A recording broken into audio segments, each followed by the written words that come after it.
Welcome for another ride on Taxi Jabula, a show where ideas and conversations always come together to touch a lot of hearts. Much love to everyone for the continued support, and special shout out to the City of St. John's and Arts NL. Your grants continue making it possible to keep doing this show. I'm your host, Mr. T, and today we'll be talking about Sensual Bachata with our Tania. She is renowned in the dancing community, and the award-winning school Dance ConneXion always leaves a lasting impression on audiences during their workshops and performances. How did this dream start for Like you? when I was 6 years old, I started with ballet, introduced to Latin dancing because I started, and I realized that salsa comes to me quite easy because of all the spins. Because ballerinas are really good in turning and spinning. How did you find the switch from a ballet background to the Latin dance? My upper body was very stiff, so I have to learn to relax it, and I have to do so many drills to work on my body movement. It took a long time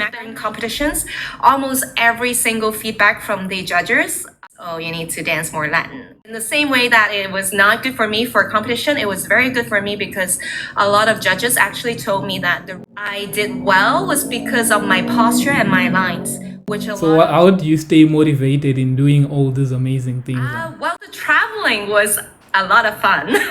I made 3 Asia tours. I was able to go to Ecuador, all over North America. So traveling was a lot of fun because you get to meet so many people, just experiencing different cultures. So that in terms of my dance studio, we don't only teach salsa and bachata. We are always up to date with what's new. So I have a teacher who actually is like recently from Korea, and she used to teach Korean pop stars in Korea. So now she's teaching at my studio. So lots of fun stuff. We have Brazilian samba. So those new dancers really motivate. I have Dance ConneXion. My school has 8 dance teams right now. We are always having new challenges. What really excites you the most about bachata? The music really captures me to start, and how you connect with the partner, with the movement, with the music, like really draws me.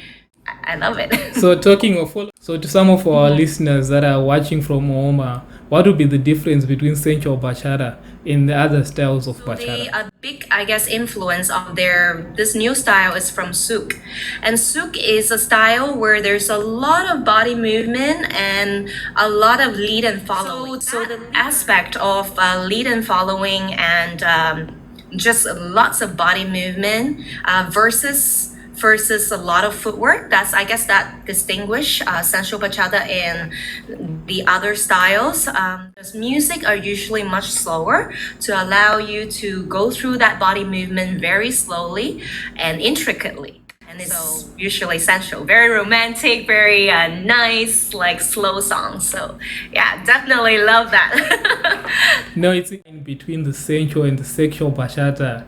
It's not very clear. So for someone who teaches and who has been social dancing with a lot of people, how do people know the difference? And how do people know what they should do to keep the dancing very comfortable for everyone? I see a lot of comments and on Facebook, on social media about exactly this. There is not a lot of gripping. For example, you shouldn't be holding your full hand on her. There is no need for it. All you need is a thumb or maybe one finger. Like you push and she's supposed to go. Like you don't have to like hold on to her and like shake her and move her. That's not the idea. The leader is guiding or suggesting movements, and then as a follower I have the choice to do it or not do it, right? And a lot of the leading and following should be done very respectfully. It's like a psychic. I'm going to tell you to do something now, and somehow you know how to respond to it. That's the beauty of it, and it connects with the music. It's not about forcing you to uncomfortable positions. And definitely wish I can demonstrate right now. Yeah. So if you're if you want to lead an isolation, let's say if you want the girl to be, I'm gonna stand up to show you. If you want a girl to do like a move like this, right? Yes. To move the rib cage, you don't hold on to her and like shake to move like this. And if I'm going so close, if I'm hugging my partner like this, so then how can the girl go forward? There's no room, right? Then her movement is going to be like this. So there has to be room between you and your partner. There's always room. when you're like so close with your partner, then it sometimes becomes sexual. A lot of my beginner students, they go out like dancing for the first time and they come back and they're like, why is everyone like so close to me? I said, don't let them be so close to you if you're not comfortable, right? As a follower, you have the choice to follow or not, right? You can like push them a little further away. And as a leader, you should understand, okay, she's not comfortable. I'm going to stay a little further away, right? So it shouldn't get to a part where it's sexual. The sexual should go back. Like if you want to dance sexual bachata, it should be in your bedroom or somewhere, not on a dance floor. Most of the bachata sensual artists, they are life partners, right? So then, of course, they can do something than others, but then like the viewers don't necessarily relate that. So I think it's very important for teachers, especially because we have the chance to talk to a big audience.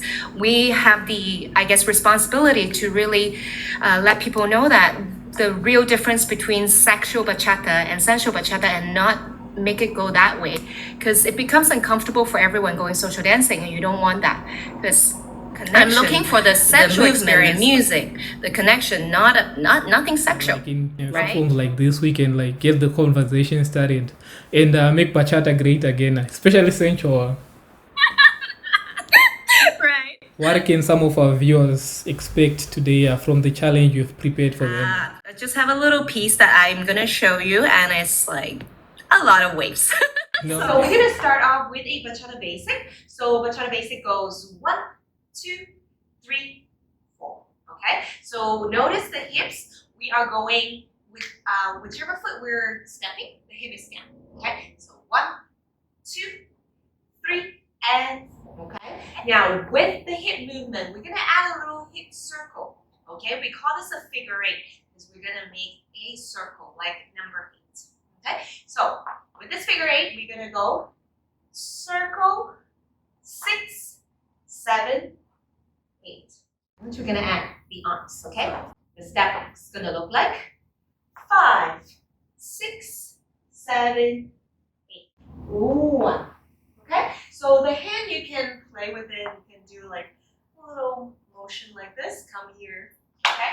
Now hip is gonna go out. 1. Repeat. 3. Okay? Now from here, we're gonna do a little head whip. The head whip goes like this, like a Nike sign.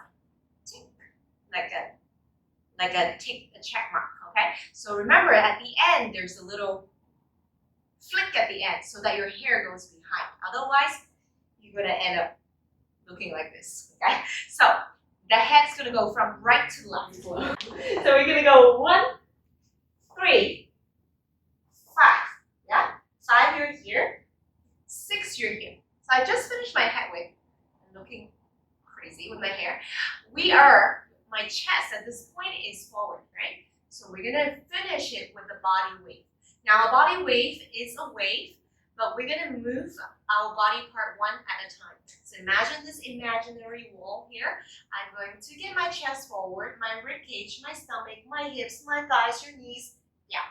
Now as you finish on 7, 8, we're gonna do a reverse body wave. A reverse body wave, you're gonna start with your bump behind, so you can push your pelvis forward. 7. Now, my pelvis forward, and then my stomach, and then my rib cage. Now, the important part here is that you need to relax your neck. 7, 8. So I'm gonna try the music, but literally you can do this to any bachata song. Just pick a slow one, okay?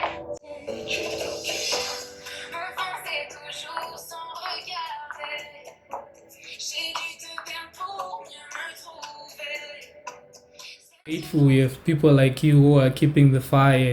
And for some of our viewers, if they get to Toronto, how can they get in touch with some of your classes, some of your troops? Like during this time, you can take all of our online classes. You can take it anywhere. My website is thedanceconnexion.com. We talk so much about connection because that's what I really like about dancing, is the connection, people to people connection. So find me on Facebook, Tania Wong. I'll tell you all the wonderful places to go.